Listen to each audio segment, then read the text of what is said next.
Good soundtrack. Unreal gear here at the Schottenstein Center. Excuse me, Value City Arena. Let's get them their sponsorship money. Indiana 76, Ohio State 73. He's Mike Niziolek. I'm Zach Osterman. I mean, a wild game, probably a game that fits both these team seasons a little bit. Indiana was down 18 at one point. Ohio State found a way to fumble all that away. Obviously, as bad of a season as you think it's been for Indiana, I can assure you it's been far worse for Ohio State. But I think, listen, even if we just kind of take away the bigger picture for Indiana and we just talk about a relatively young team, a team that's had issues, by its own admission with consistency, with injuries, with leadership at times. A game like this is just, it's good for this team. What does it mean long term? I don't know. What does it mean for the rest of the season or next season or whatever? It's just, it is the practice of winning, basically. And this team has not had enough of that this year. And to do it this way, the way they did it, I think was very important. Well, first two things I had written, for this recapping the game. Lethargic in the first half again after kind of a disappointing effort in the second half. No fire in front of a half-full stadium. I mean, this wasn't an imposing venue by any sorts. And then I thought they probably lost the game in the first 90 seconds of the half. Malik Renew gets a technical, give up a three-pointer after giving up multiple offensive rebounds. Khalil Ware picks up an offensive foul, his third of the game, and he's in foul trouble the rest of the game.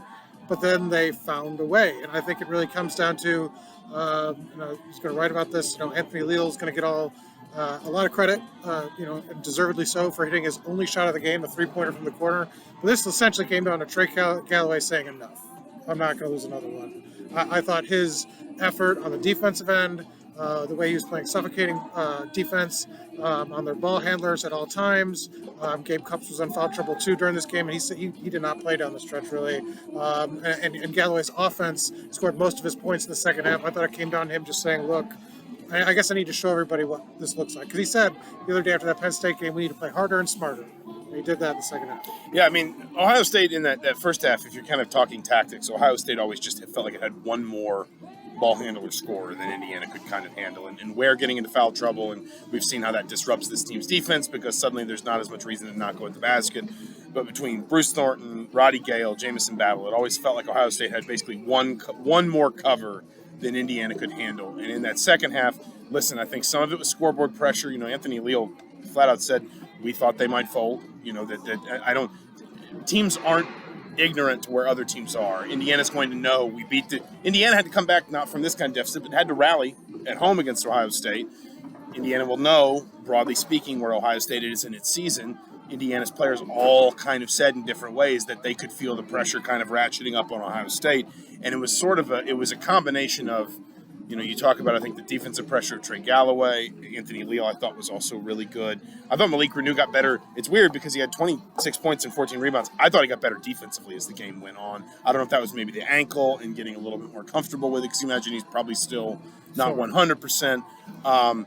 But it sort of felt like, in a weird way, for a team that is clearly still figuring out sort of the quote-unquote how to win, it felt like Indiana had a really good feel for this game down the stretch. That, I think they cut it to 9 twice. Ohio State answered both times, and then Indiana just kind of kept coming and just sort of kept almost like probing and just thinking, if we find the right pressure point, this team that's lost 6 games in a row or whatever it is and has had a disastrous January is going to start getting rattled, and that's when we're going to have the opportunity. And it really did feel like basically those last 5-6 minutes. I'm not saying Indiana was guaranteed to win the game, but one team had, I felt like, a demonstrably greater amount of poise those last 5-6 minutes. You felt like you were watching one team that is limited, but is still sort of fighting to try and find ways to get better, and another team that just looks like it has no belief in those situations any longer. Yeah, and Malik Renew and Galloway combined for 51 points and 76. And that was really it for offensively. It was, and they just couldn't really guard either of them. Trey Galloway hit a couple threes. And it had just off 4 assists in the second half. It was all going through him. He had the one play under the basket where he drew an offensive foul after scoring. And those were, I think, emotionally rallying points. It was sort of, we've criticized this team in the past for not having a guy that took charge in the second half. in those kind of crunch time when the game could fold or go either way, and he did that tonight. Like you said, in sort of the larger context of the season, will they be able to build on it? It feels like every time they take a step forward, they take 2 steps back. I don't know. Xavier Johnson, we found out tonight, is out indefinitely, missed tonight's game. So still going to be with the elbow injury. Still with the elbow. Clear, so they're going to be shorthanded, and they got in a ton of foul trouble. If Khalil Ware fouls out in this game, does it look a little different? He was playing with 4 fouls for about 8 minutes. And stayed in the game. Malik Renew had 4 fouls. So they're going to be tested, I think from here on out with a shorter lineup. And you saw Mike Woodson try some different things in the first half.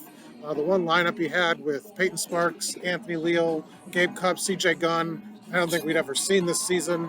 Trying to find depth, because other than Anthony Leal's shot, I think they bench finished with 5 points tonight. Looking that up.